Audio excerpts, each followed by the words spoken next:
Welcome back to Les Schwab Tire Center's Outdoor GPS. It's time for Owin's Field Report, sponsored by Les Schwab Tire Centers.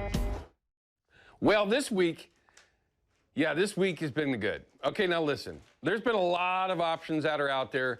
Salmon fishing all up and down the coast. The Columbia is still holding on very strong.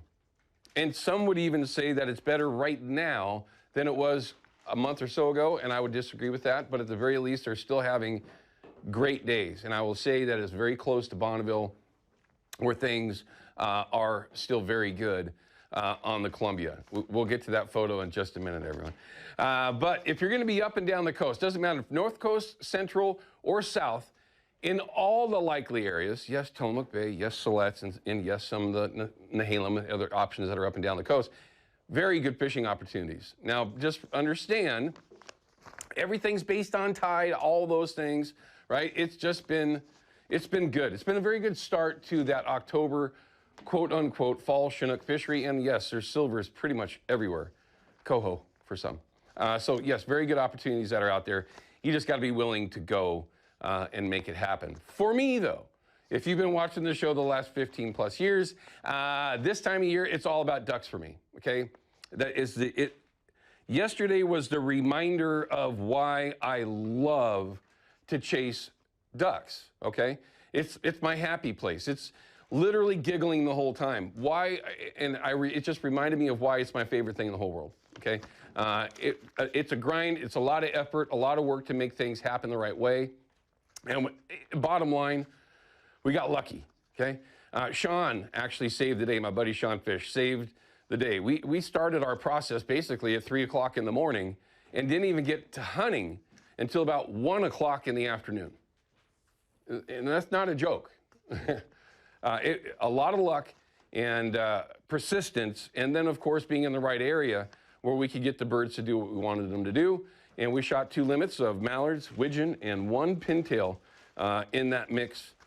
And I will say that it was awesome to have an opening day like that. So Sean, well done.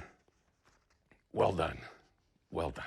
I'm so glad that we were able to make that happen. And I had to get a shot in there with the high and dries. Come on now. Although we probably could have gotten away with knee highs. I mean, there's just no water out there. But in the end, it was a great day. Hopefully the others that got out there to chase birds around had the same success or similar to that. It's not always about shooting limits, but on an opening day, total grind to get to that location, that spot.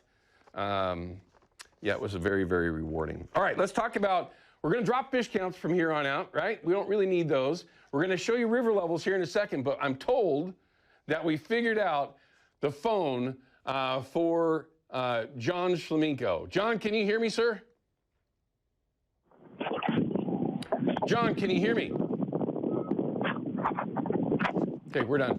Let's go ahead and show you river levels and figure out where they are now, because things are going to change, right? We're going to check in with Katie here in just a little bit and find out what our weather's going to be like. So you're going to see that things are going to, be a little slow to come around.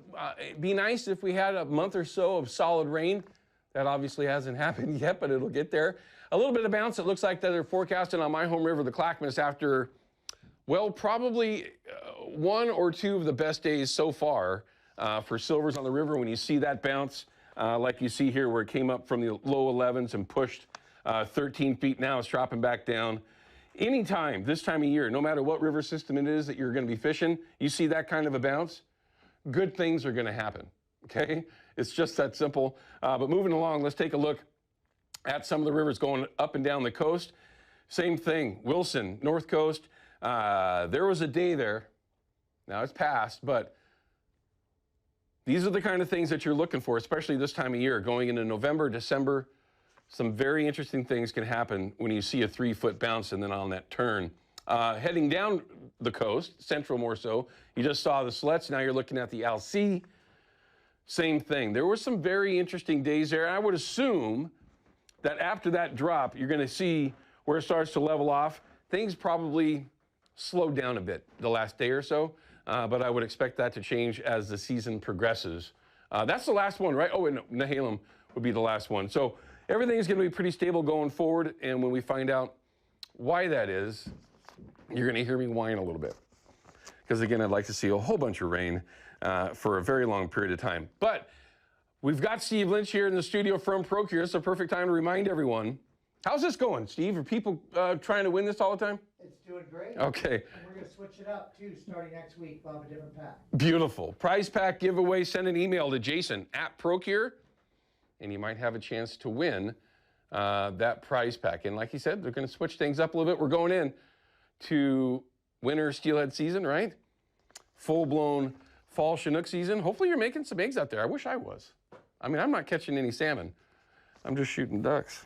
Let's hope I can keep that going. All right, let's check in with Katie and find out what we can expect for weather going forward. And Katie, like most people, I cheated, right? I watched you a little bit earlier. We got some nice weather coming. I think so. And we have some rain, which we know we consider nice here on Outdoor GPS because we want the rain. That's going to be tomorrow. And then we have warmer temperatures. This is the peak of fall colors, typically the third week of October. And it seems like we'll have a wonderful opportunity to go out and see them if that's something you want to do. Here's a look at Mount Hood ski bowl camera. Beautiful sunrise. About the same cloud cover we had yesterday morning when we were trying desperately to see that eclipse with all of these clouds. The fog has backed off here in the Willamette Valley. Here's what's changing for us in the upper atmosphere. We've had this ridge that came through. Now we're seeing the backside of this ridge and the front side of this trough. This sweeps through real quick and passes up to the northeast because this ridge builds in. These ridges, these high pressure systems, they're the bullies, so it tells that low pressure, get out of here. And it wants to hang out with us for a couple of days. So this is your Wednesday, Thursday, and then into Friday, you'll see some cooler air. So Wednesday, Thursday, warmest days. Friday starts cooling off. This passes through. We have this slight trough that just starts to touch us on Sunday. We might actually see some additional showers Sunday, Monday. Keeping an eye on that. For today, we'll see just a few clouds. We'll get some sun breaks. Then by the time we get to tomorrow morning around 8 o'clock, that's when those showers kick in. Some models show it done by 10. Some show it sticking around a little into Tuesday. We have some showers to our north, but nothing that we should see accumulating once we get through Tuesday morning. The accumulation starts around 8 o'clock, and then we should see about another ½ inch when all is said and done. Then once we get through those average temperatures Monday, Tuesday, it's back to warm for Thursday, Friday, Saturday, and then maybe some showers and back to average on Saturday next weekend. Well, that's okay. We still got to have a couple of days in there in the first part, or I guess the middle of October, to maybe go out, enjoy the weather, maybe get a little tan going, and then the rain and snow and all that stuff, right? Yeah, so we just, we're getting these little tastes. The fall is just saying, okay, here's a day, I'll give you a break. Now here's a day, I'll give you a break, and then pretty soon, it'll kick in. Well, I'm looking forward to some of those really nasty forecasts from you, but we'll take it. We'll take it for now. Thanks, Kate. We appreciate it. All right, we're going to cut to a break. When we come back, I'm going to have good friend Steve Lynch here in the studio. We're going to talk Procure, right? We're going to talk egg cures in particular, maybe some additives, ways that you can make some of these products that you get right off the shelf of Fisherman's and make them a little bit different, make them your own, which is something that a lot of people do, myself included. We'll be back in just a couple of minutes. Outdoor GPS is brought to you by P-Line, Because We Fish, by CCA Oregon, fish-focused, member-driven, and by Hawken Fishing, perfection in fishing gear.